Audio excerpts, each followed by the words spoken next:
So I've been wondering about what would happen if we, people in general, learned how or practiced sitting in all of our emotions, right? And that includes, I find people, myself included, clients talking about we don't even sit in happiness for very long. We are not comfortable feeling. Right? So you have this anger, and sometimes people are actually more comfortable in their anger and frustration than they are in their happiness, than their excitement, right? It's this negative bias that our brain has that it's like, well, if I'm going to be happy, something's going to happen and take that away, and I'll be sad. So there's that fear mentality that we talked about in an earlier video, and that fear of missing out, right? The fear of what's going to happen. What am I going to lose? That's ultimately like our base fear. What am I not getting, right? So they're more comfortable in that because there is almost like that there's nothing left to lose. But if you're happy, there's this chance it could be taken away. But what I've been wondering and what I want to challenge us all with is sitting in every emotion. Whatever you're feeling, sitting with that and getting clear. Our bodies communicate to us through through this language of emotions and feelings, right? Our mind has these thoughts, and then we have the four energetic bodies that we've talked about before, starting with our physical, then our emotional, then our mental, and then our spiritual body. They all kind of talk to us in a different language. So if we don't kind of funnel them all together into a language and a way of communicating that we understand, because everybody's body communicates differently with them, right? This is where everything that is on Teachings and Tangents, everything that I talk about on other social media platforms, and honestly, anything that anybody tells you, they're just sharing what works for them in hopes that it will help you too. And that is my goal also. So I can't tell you what your anger is telling you. I can tell you that I 100% believe it's trying to tell you something. Your happiness is trying to tell you something. Your fear, your apprehension, your annoyance, your irritation, your frustration, the excitement, the giddiness, like everything you are feeling and every thought is trying to communicate with you. And that's what we do is we hammer that down into a language that then we can understand and communicate with our mind, body, and soul better to live in this life that we deserve and where we are comfortable and living to our purpose and living with fulfillment. So, back to the challenge. I challenge you to sit with whatever is going on. And when it's almost too much, give it a little bit more time, because that's usually the resistance that we're feeling, and we just need to push through. So when you're sitting there, it doesn't mean that I'm not saying if you're feeling angry or frustrated or sad that you are going to, you know, truly let it ruin and rule your life. And now all of a sudden you've damaged relationships because Kathy Batista told me to sit in this and be angry, right? No, sit with it with yourself and work through what is that underlying reason? What's that emotion? What is your body? What is your mind? What is your soul trying to tell you? Because once we figure out that language, we can then understand what's being asked of us or understand what we're finding enjoyable, what we're finding unenjoyable. And we can make decisions based from a place of alignment. And it causes us to enjoy each moment so much more because we're not stuck in these emotions that we're misreading, right? Sometimes anger is just saying, not now. This, whatever you're feeling angry about, is not the opportunity right now.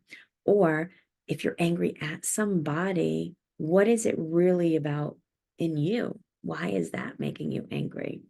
We can easily and often do just blame the other person.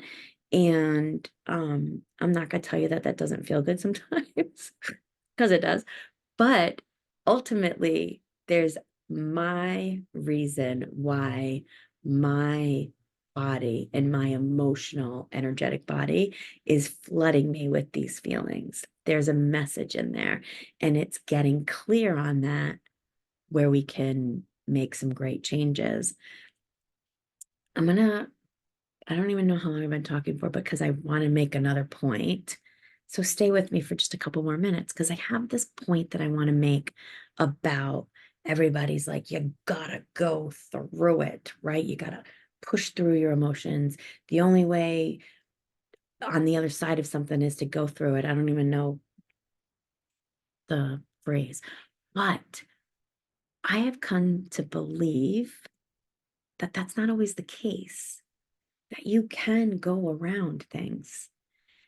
there there's varying things, and you can choose to go around anything, you can choose to go over anything, you can choose to go through it, right?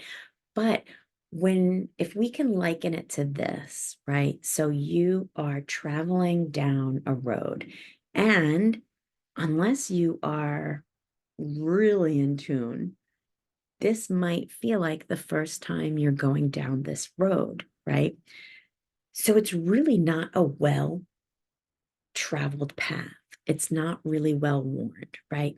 So just like roads, if they're building a road somewhere and they're straight on building it, you might have a pebble, you might have a rock, you might have a boulder, you might have one of those tree trunks with the rock around it, right?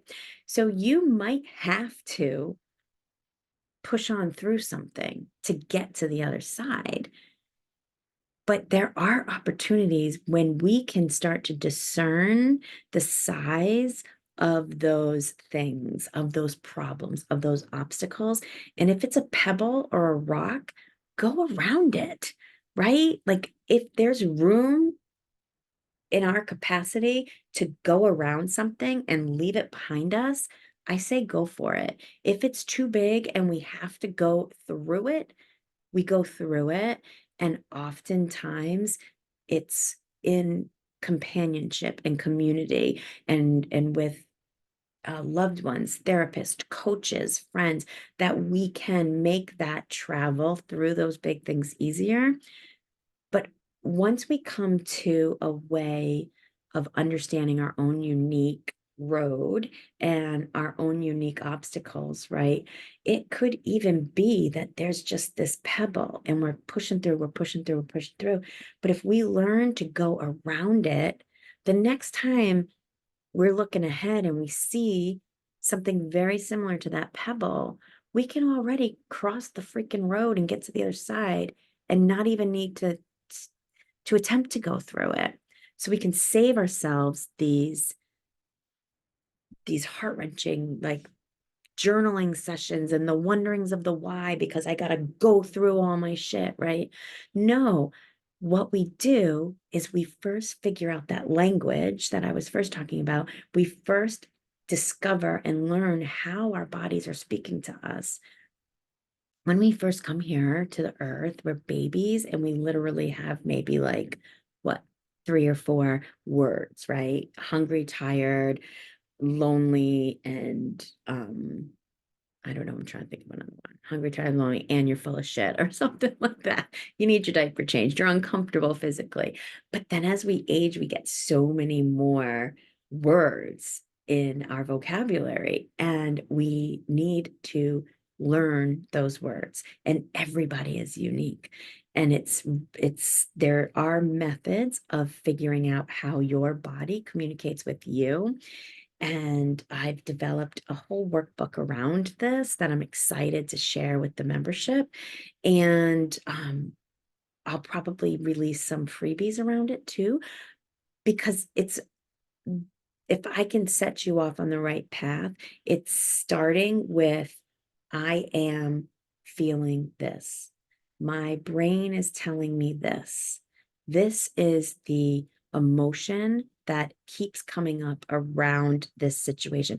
So it's actually just kind of getting clear and inquisitive, having that sense of curiosity as to why I'm having these emotions. Why? What's that base?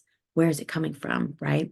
So I'm curious, give it a shot. These two assignments that you now have, one being learn your language, learn your unique language and start communicating with yourself, and figure out your road. Where are those bumps and pebbles that you can totally see coming and avoid? You don't got to go through them, right? How can we make this journey more enjoyable, easier, fun, less frustrating? Those are your challenges for this week on Teachings and Tangents with Kathy Batista. So before I leave you, I do want to tell you about one new feature that we've started here. We, meaning me and myself and I and all my many languages, we've started a feature where you can either drop it below or reach out through YouTube or email me. And if you have a question, we can throw that into the bucket of topics we're going to talk about, or if you have a specific type of mood, mindfulness, or mindset topic that you want more information on, that's what we're going to do. So let me know how I can serve you best. I hope you have a great day.